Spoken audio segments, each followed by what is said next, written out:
We haven't talked about pricing yet, and I do want to get to that.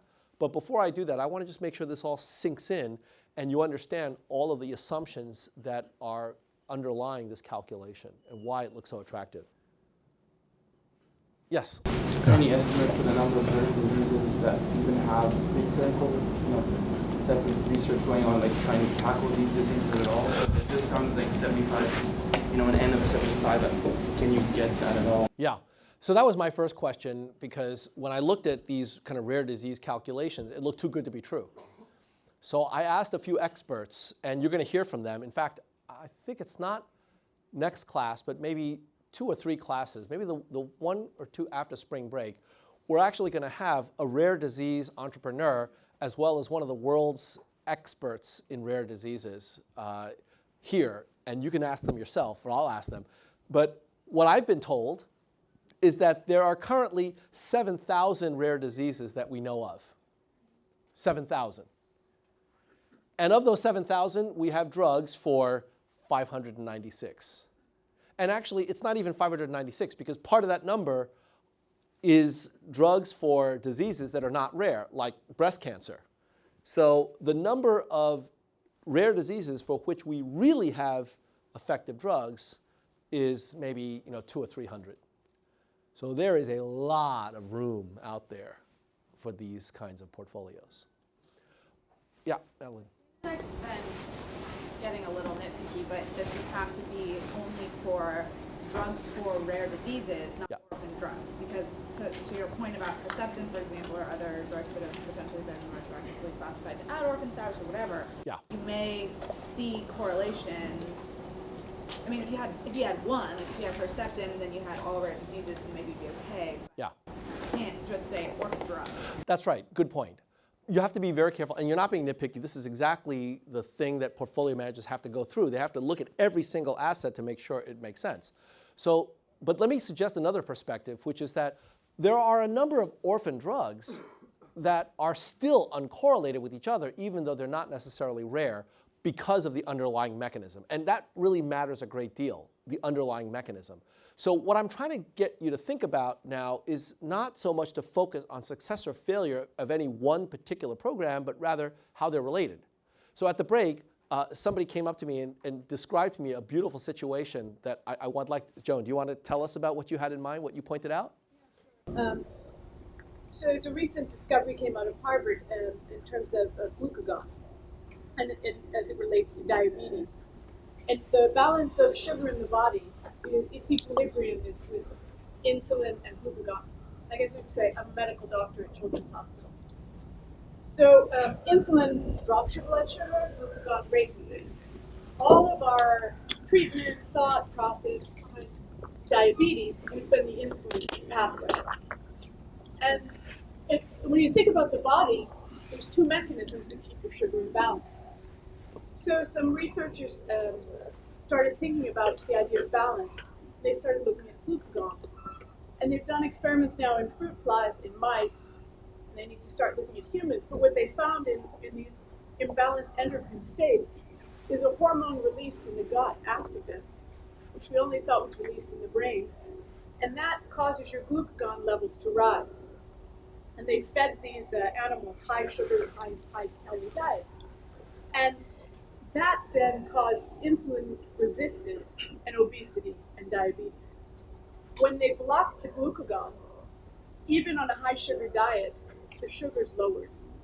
So it might be that we're taking a completely wrong approach to diabetes. They're now going to start the human trials. But in this thought of diversification, I was thinking exactly that. So many people have put all their bets on insulin. If suddenly it's glucagon, all of those bets you've lost. So it would make sense that if you're going to look at it from both sides of the science, you have more chance of hitting a return. Yeah, so let me take that observation, because there are a couple of interesting elements to it. First of all, diabetes is not a rare disease. We know that, right? That is a big market. And I've actually talked to investors as well as entrepreneurs about a number of diabetes investments. For example, actually just a couple of years ago, a couple of Sloan students, MIT and Sloan students, came to me with an idea for insulin embedded in chewing gum. So instead of taking insulin injections, just chew a piece of gum. Now, it seems like that would be a wonderful thing because, you know, injections are painful and a lot of trouble. You have to interrupt your meal in order to do that. That's a fantastic opportunity to have an impact. And there are many such investments, all focused on insulin. What if it's the case that actually that's the wrong thing to do? What if we need to be focusing on glucagon, or maybe we're to focus on the combination of the two, pairing the two in some sophisticated way? So that's an example where, as of right now, I suspect that most portfolios that have diabetes drugs are all focused on insulin as the mechanism. If this turns out to be really true path-breaking research that changes the way we think about dealing with diabetes, all of those drugs are going to suffer from the same exposure. They're all going to be losing at the same time in favor of these glucagon therapies that are yet to be developed. Or you might think, gee, you know what? It's got to be something with insulin or glucagon. Why not invest in both? And then you're hedged. That's thinking like a portfolio manager. Now, I think that scientists may not think in those same ways because you have to ask yourself, do I believe in glucagon or do I believe in insulin? And my guess is that there are academic circles that will then form around each of these hypotheses, the way that there are for, you know, Alzheimer's. There's the amyloid beta, tau, and other kinds of hypotheses. We need those kinds of academic circles to focus on specific hypotheses. But as a portfolio manager, you need to be agnostic because what you care about is getting a successful drug. You don't care about the particular mechanism or pathway to get there. And so that's an example where it's not a rare disease, but portfolio considerations based on the science can actually provide you with a lot of benefit in thinking about diversification. So with rare diseases, a lot of that thought process is taken away for us. We don't have to worry about that. But that's not always true, as you point out. There are certain kinds of orphan diseases that are not necessarily rare that may have these subtle correlations. But there is one element that I want to remind you about which makes this context that much more opportunistic and, I think, exciting than, say, mortgages or other kinds of financial investments. We'll talk about the financial crisis in a couple of classes where I'll describe to you securitization techniques. One of the problems with those techniques is that the correlations, they changed.